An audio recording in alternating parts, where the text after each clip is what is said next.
I'm not sure if Trump is a deliberate liar or he just doesn't fucking understand anything at all.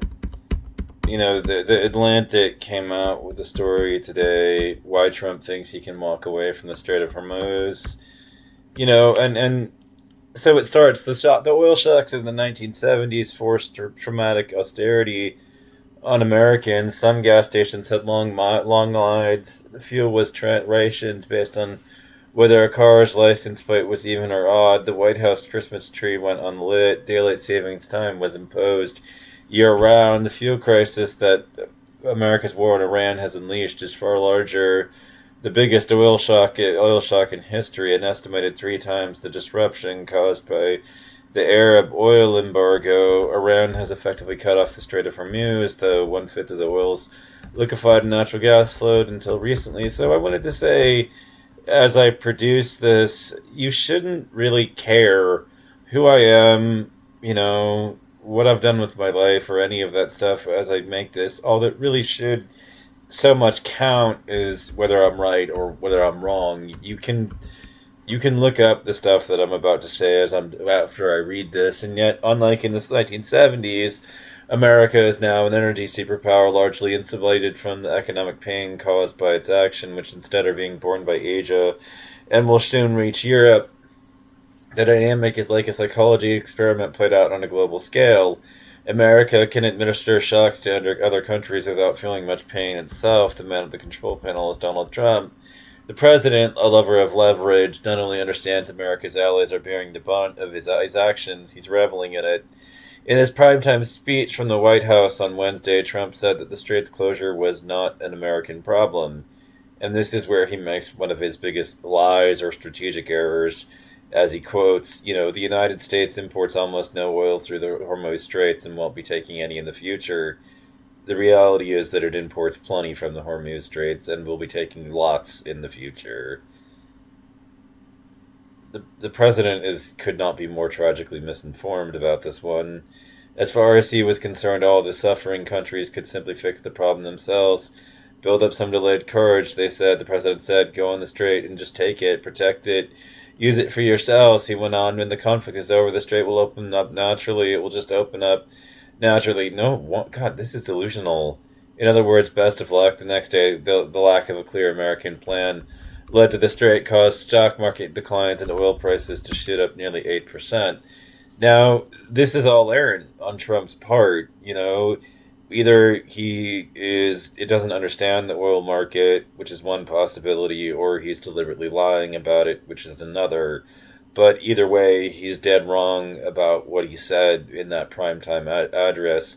See, the technicals of this one, and I try to provide education, but God help me, when the truth collides with people's identity, they often don't want to hear it. But this is the truth, and you can look it up. You can verify the facts that I'm about to reveal to you with other sources that will back me up on this. But the fact is that a gallon of oil, a drum basically of oil, is not the same. It depends on where, are not created equal. It depends on where this drum is sourced and what the oil is like from the source of the oil. In that, the peculiarities of oil such that some of it is referred to as light crude and some of it is referred to as heavy crude, right? And there are qualitative differences between these forms of it that you can get different products out of and everything. But our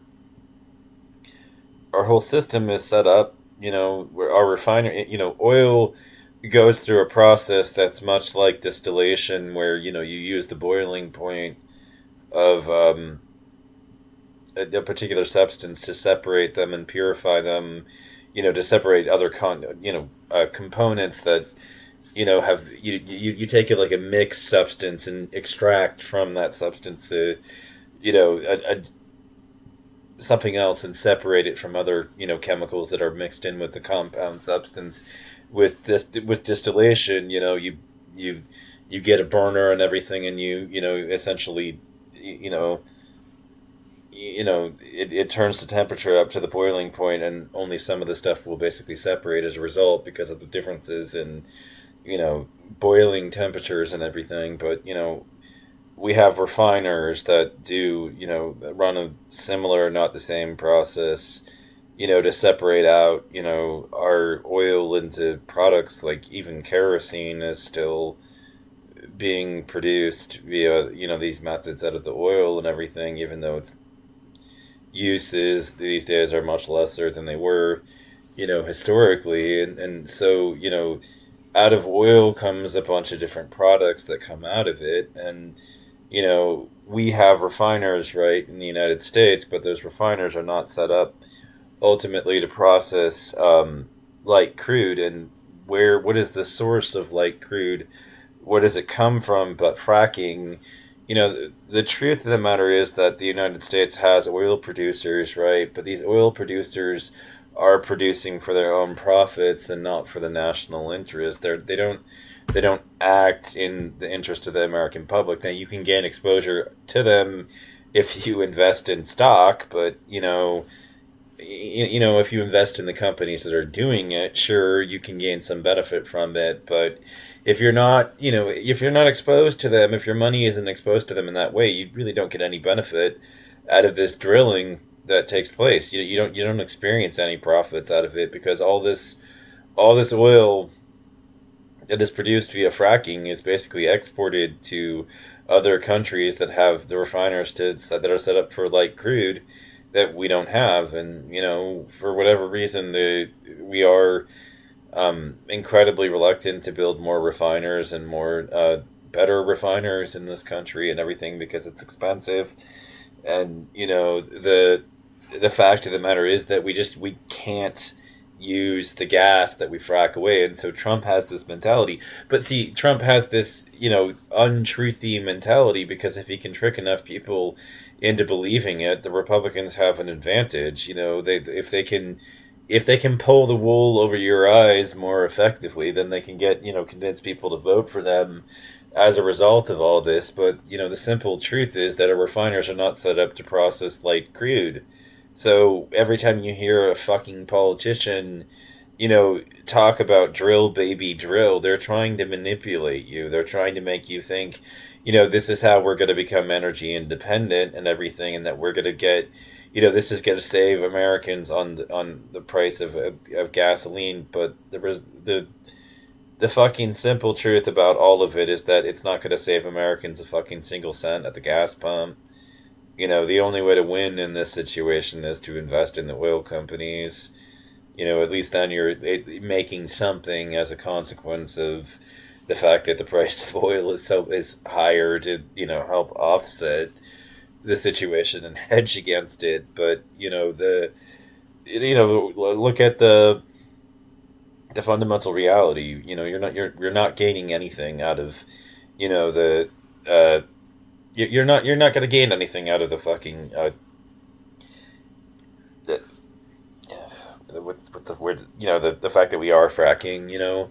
Many of America's allies, where the price of liquid natural gas has roughly doubled since the start of the war, are already taking extreme measure. The Philippines, whose power plants run predominantly on imported fuel, has declared a state of emergency. It may order a grounding of civilian aircraft. In Japan, ferry services are being cut back and bathhouses are shutting down. South Korea is restricting the export of jet fuel. In Pakistan and Bangladesh, which are heavily dependent on Mideastern oil and have small stockpiles, violence is breaking out at gas stations. For American consumers, the cost to fill up a car has increased since the war began by $1 a gallon, because oil prices are set on the global market. Yet this is counterbalanced by the $60 billion windfall that oil producers could earn if prices remain high. The U.S. price of liquid natural gas, by contrast, is set in a more localized market and has gone almost unchanged. In Europe, liquid natural gas prices are about 60% higher than they were before the war. The last tankers that departed Qatar before Iran bombed its Ras Laffan facility have been arriving in European ports. Thereafter, supplies will diminish quickly. European reserves of liquid natural gas were already low because of a colder than expected winter. Britain and Italy, where electricity comes disproportionately from gas-powered plants, will hit the hardest. Unlike the Persian Gulf oil supplies, some of which can be routed overland, liquid natural gas is well and truly stuck until the Hormuz crisis is resolved. If and when the ceasefire occurs, restarting production will take weeks, and Iran's attacks have destroyed 17% of Qatar's liquid natural gas to capacity, which will require years to repair. The United States does not have such monumental problems, but it will have some, all of which cut against Trump's previously selected pledged goals. Having campaigned in 2024 against Biden era inflation, Trump will be directly responsible not just for higher prices at the pump, but for higher general inflation because fuel is an intermediate input in the production of most goods. Trump pledged to make buying a home easier for Americans.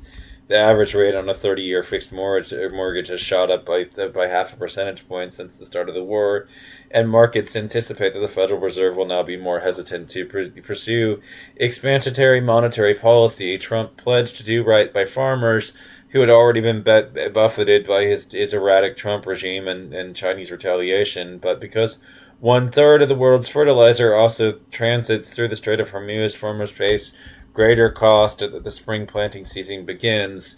The Hormuz crisis has some beneficiaries, America's adversaries, to prevent even higher oil prices. The Trump administration has lifted sanctions on Russian exports and even some of Iran's, things that Iran and Russia sought to achieve through negotiations with the United States they've managed to achieve without having to negotiate. Who's the president? Michael Foreman, the president of the Council on Foreign Relations, told me this is bailing out the Russian economy, which had been on the ropes, at least temporarily, or it's giving a windfall to Iran. Russia could recoup an additional $40 billion and more in oil exports this year, which it can plow into its war efforts against Ukraine. Iranian oil production is maybe as high as before the war. Although China is a heavy net exporter of Middle Eastern gas and oil, it is recouping different dividends. China has learned if there's a crisis of any kind over Taiwan, we are not prepared for the ensuing economic fallout. We have not coordinated with allies and now about how we're going to deal with the supply chain disruptions. Eric Freeman, a fellow at the Hoover Institution and the author of the coming book, Defending Taiwan, told me China does not need military superiority to triumph over a conflict over Taiwan. It simply needs to outlast the West. China has built a fortress economy that is designed to withstand with severe or even total disruption in key commodity supply chains for several months. Freeman said the country has huge stockpiles of oil it can tap, and it's considerably diversified its energy sources, relying on coal, nuclear, and renewables. So, anyways, Trump is spouting pure nonsense, and he's been spouting pure nonsense for quite some time. It's unfortunate that the vast majority of you are not all that informed about the oil markets. The truth of the matter is a stubborn one. The fact of the matter is that not a single drop of fracked gas will go into anybody in America's gas tank. The only way that you're going to gain any benefit out of any of this is to buy shares in the oil companies producing it.